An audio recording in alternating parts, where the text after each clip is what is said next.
There is a lot of hubbub going on, as you might have heard, over the fact that Donald Trump insinuated that President Obama has some secret affinity or sympathy with Islamic terrorists.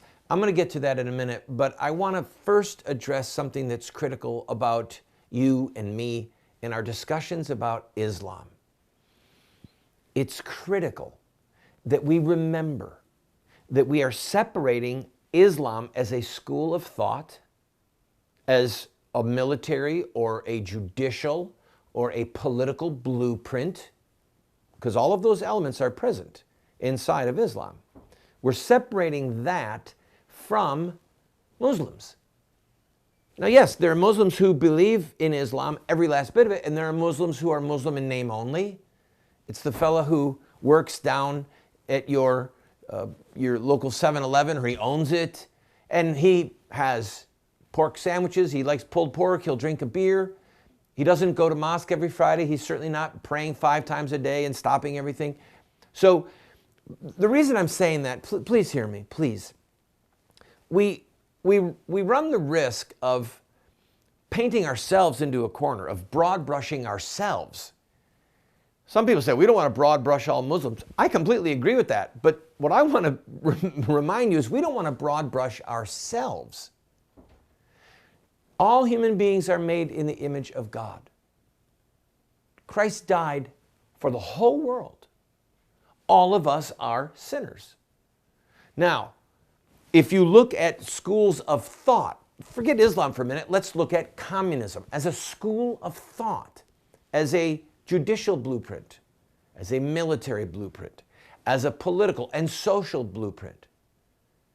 Well, the United States, in its military strategies and in its military principles, in its judicial principles, in its societal beliefs, came to agree, for the most part, that communism as a school of thought was inherently incompatible with American values, as delineated in our Declaration of Independence, in our Constitution, and in our Judeo-Christian culture, okay?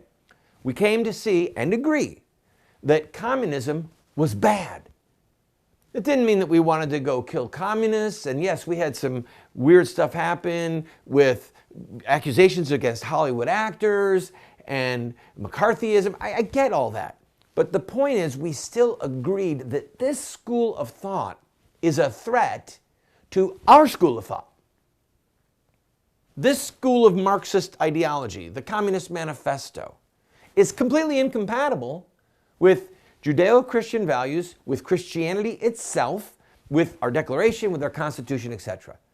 And then we talked about communists. And then if you knew a communist, well, you could evangelize him. If you're a Christian and you believe that you need to evangelize sinners, you could do that. If you are a hardcore political activist, you could debate him.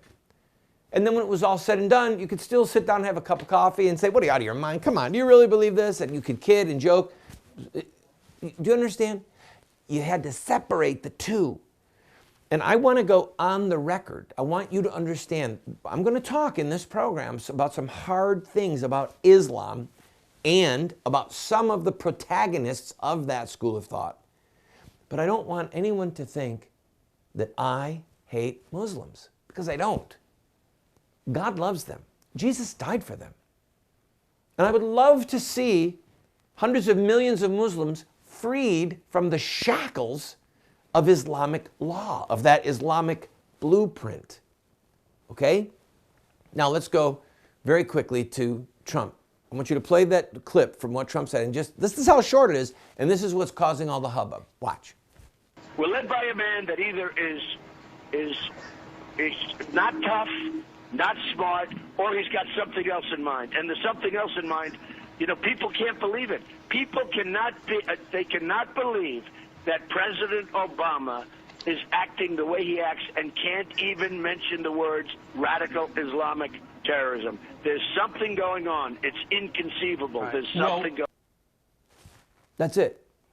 Well, maybe there really is something going on here. I mean, in the sense that he won't say Islamic terrorism. Why?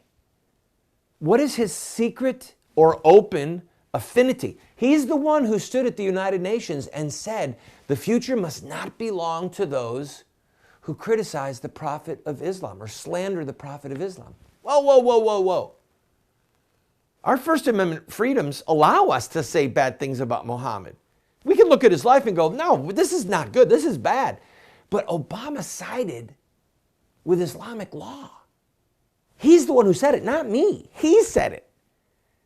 So when he gives Iran the pathway to make nuclear weapons, a nation who has vowed to wipe the state of Israel off the face of the earth, this is the man who went and bowed down, literally bowed to the Saudi king. This is the man who was raised as a Muslim and said that there was nothing as beautiful to him as the call to prayer. Do I believe he's a Christian? He says he's a Christian. He has a Trinitarian baptism, okay? I think that he's a really bad Christian based upon his support of the murder of innocent babies. So I'm not saying he's a secret Muslim, but there is something going on here. There is. It's self-evident. And Trump is being berated because he's like the guy who goes, I think that emperor is naked. Yes, that emperor is in fact naked. That's what's going on here. I'll be right back.